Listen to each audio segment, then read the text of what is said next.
মাদারীপুরে জমি দখল করে বাড়ি নির্মাণের অভিযোগ অ্যাডভোকেট ইলিয়াস হাওলাদারের বিরুদ্ধে। থানায় অভিযোগ ও স্থানীয় সালিসের সিদ্ধান্ত উপেক্ষা করে পুনরায় নির্মাণ কাজ শুরুর অভিযোগ। ভুক্তভোগী পরিবারের নিরাপত্তা নিয়ে শঙ্কা। মাদারীপুর প্রতিনিধির পাঠানো তথ্য ও ভিডিও চিত্রে থাকছে বিস্তারিত। মাদারীপুর সদর উপজেলার দুধখালী ইউনিয়নের মধ্য হাউসদি গ্রামে জমি দখল করে বাড়ি নির্মাণের অভিযোগ উঠেছে মাদারীপুর আদালতের আইনজীবী অ্যাডভোকেট ইলিয়াস হাওলাদারের বিরুদ্ধে। এ ঘটনাকে কেন্দ্র করে এলাকায় উত্তেজনা বিরাজ করছে। অভিযোগ সূত্রে জানা যায়, গত ৯ জুন ২০২৬ তারিখে বড় ভাই অলিউর রহমান মেডিকেল টেকনোলজিস্ট ডামুড্ডা শরীয়তপুরের প্ররোচনায় এবং অ্যাডভোকেট ইলিয়াস হাওলাদারের প্রত্যক্ষ সহায়তায় অভিযুক্ত অপরপক্ষ ও তাদের সহযোগীরা অভিযোগকারীদের দাবি করা মালিকানাধীন জমিতে বাড়ি নির্মাণের উদ্দেশ্যে গাছ কাটার কাজ শুরু করেন। এ সময় জমির মালিকপক্ষ বাধা দিলে তাদেরকে প্রাণনাশের হুমকি দেওয়া হয় বলে অভিযোগে উল্লেখ করা হয়েছে। ভুক্তভোগী আনোয়ার হোসেন মানিক হাওলাদার পক্ষের অভিযোগ, অলিউর রহমানের কুপ্ররোচনায় অ্যাডভোকেট ইলিয়াস হাওলাদার এসব বেআইনি কার্যকলাপে জড়িয়ে পড়েন। এছাড়া নিজেকে প্রভাবশালী আইনজীবী হিসেবে পরিচয় দিয়ে তিনি এলাকায় নিরীহ মানুষকে বিভিন্নভাবে হয়রানি করে থাকেন বলেও অভিযোগ রয়েছে। এছাড়া অভিযোগ উঠেছে, মাদারীপুর জেলা বার অ্যাসোসিয়েশনের সাধারণ সম্পাদক মাহবুবুর রহমান শাকিলের জুনিয়র পরিচয় ব্যবহার করে তিনি এলাকায় প্রভাব বিস্তার করে আসছেন। তদন্তকালে জানা যায় যে অ্যাডভোকেট ইলিয়াস হাওলাদার পূর্বে দুধখালী ইউনিয়ন আওয়ামী লীগের আইন বিষয়ক সম্পাদক ছিলেন ও সাবেক ইউনিয়ন চেয়ারম্যানের সহযোগী হয়ে বিভিন্ন বেআইনি কাজে জড়িত ছিলেন। গত ১০ জুন মাদারীপুর সদর থানায় একটি লিখিত অভিযোগ দায়ের করা হয়। অভিযোগের ভিত্তিতে তদন্তকারী কর্মকর্তা এসআই মোহাম্মদ নাইম ঘটনাস্থল পরিদর্শন করে উভয় পক্ষকে শান্তি শৃঙ্খলা বজায় রাখার নির্দেশ দেন এবং স্থানীয় সালিসের মাধ্যমে বিষয়টি নিষ্পত্তির পরামর্শ দেন। পুলিশি নির্দেশনার পর নির্মাণ কাজ সাময়িকভাবে বন্ধ রাখা হয়। পরবর্তীতে গত ১৩ জুন স্থানীয় গণ্যমান্য ব্যক্তিদের উপস্থিতিতে একটি সালিশ বৈঠক অনুষ্ঠিত হয়। সালিশে উভয় পক্ষের বক্তব্য শুনে সংশ্লিষ্ট জমি নির্দিষ্টভাবে ভাগ করে দেয়া হয় বলে অভিযোগকারীর পক্ষে দাবি করেছেন।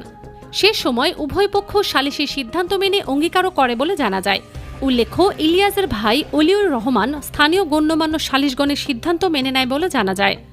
সালিশ বৈঠকে উপস্থিত ছিলেন জনাব বিল্লাল খান, আইয়ুব খান, অ্যাডভোকেট সরোজ, মিজান ফরাজি, গোলাম কিবরিয়া, সিরাজ খান, সাখাওয়াত খান, সোহেল আকন, ফিরোজ হাওলাদার সহ এলাকার আরও অনেক গণ্যমান্য ব্যক্তি।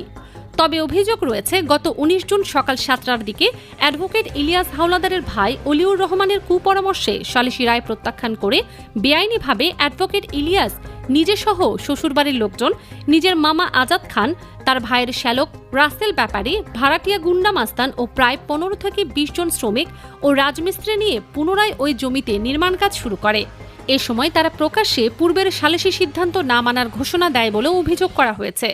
ভুক্তভোগী পক্ষের দাবি, তারা বাধা দিতে গেলে পুনরায় প্রাণনাশের হুমকি দেয়া হয়। পরে বিষয়টি থানায় জানানো হলে পুলিশ ঘটনাস্থলে গিয়ে কাজ বন্ধ করে দেয়। ২২/৬/২০২৬ তারিখ মাদারীপুর অতিরিক্ত জেলা ম্যাজিস্ট্রেটের আদালতে ফৌজদারি কার্যবিধির ১৪৫ ধারায় মামলা দায়ের করলে আদালতের নির্দেশে পুলিশ ইনজাংশন জারি করে সকল কাজ স্থগিত করেন। বর্তমানে অভিযোগকারী ও তার পরিবার নিরাপত্তাহীনতায় ভুগছেন এবং নিরাপত্তা চেয়ে মাদারীপুর অতিরিক্ত জেলা ম্যাজিস্ট্রেটের আদালতে ফৌজদারি কার্যবিধির ১০৭, ১১৪, ১১৭C ধারার মামলা দায়ের করলে আদালত আসামিদেরকে সমন দিয়ে হাজির হওয়ার নির্দেশ প্রদান করেন। ভুক্তভোগী আনোয়ার হোসেন আক্ষেপ করে জানান যে ইলিয়াস হাওলাদার ও তার ভাইকে ছোট থেকে কোলপিঠে করে মানুষ করেছেন। অ্যাডভোকেট ইলিয়াস এসএসসিতে ২ বার ফেল করে তৃতীয়বার ডি গ্রেডে পাশ করে। পরবর্তীতে আমি ঢাকায় এনে আমার বাসায় রেখে কলেজে ভর্তি করিয়ে দেই। থাকা খাওয়া, লেখাপড়ার খরচ ও ভরণপোষণ সব দেই। এইচএসসি পাশ করার পর স্ট্যামফোর্ড বিশ্ববিদ্যালয়ে এলএলবি অনার্সে ভর্তি করিয়ে দেই এবং ৩ বছর আমার বাসায় থেকে অনুরূপভাবে ইলিয়াসের বড় ভাই অলিউর রহমান এইচএসসি পরীক্ষায় ৪ বার ফেল করে উপায় না পেয়ে আমি Shyamoli Bangladesh institute of medical and dental টেকনোলজিতে ভর্তি করাই। আমার ঢাকার বাসায় রেখে সকল ভরণপোষণ দেই ও চাকরির জন্য ৩ লাখ টাকা দেই, যা আজ পর্যন্ত ফেরত দেয়নি। ইলিয়াসের বোনকে সকল খরচ দিয়ে বিয়ে দেই। আরেক ভাই পারভেজকে ইতালি পাঠানোর খরচ বহন করি। আমার বাড়িঘর ও জমি দখল করার জন্য এরা আমার সাথে এমন দুর্ব্যবহার করে এবং কথায় কথায় অ্যাডভোকেট ইলিয়াস মারতে আসে, তা আমি স্বপ্নেও ভাবিনি। দেশবাসী, প্রশাসন ও আল্লাহর নিকট বিচার দিলাম।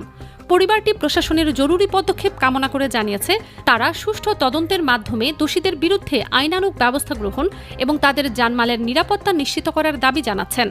তবে এই বিষয়ে অভিযুক্ত অ্যাডভোকেট ইলিয়াস হাওলাদারের বক্তব্য পাওয়া যায়নি। ফারজানা মৌসুমী, ডেস্ক রিপোর্ট, জনতার কলম।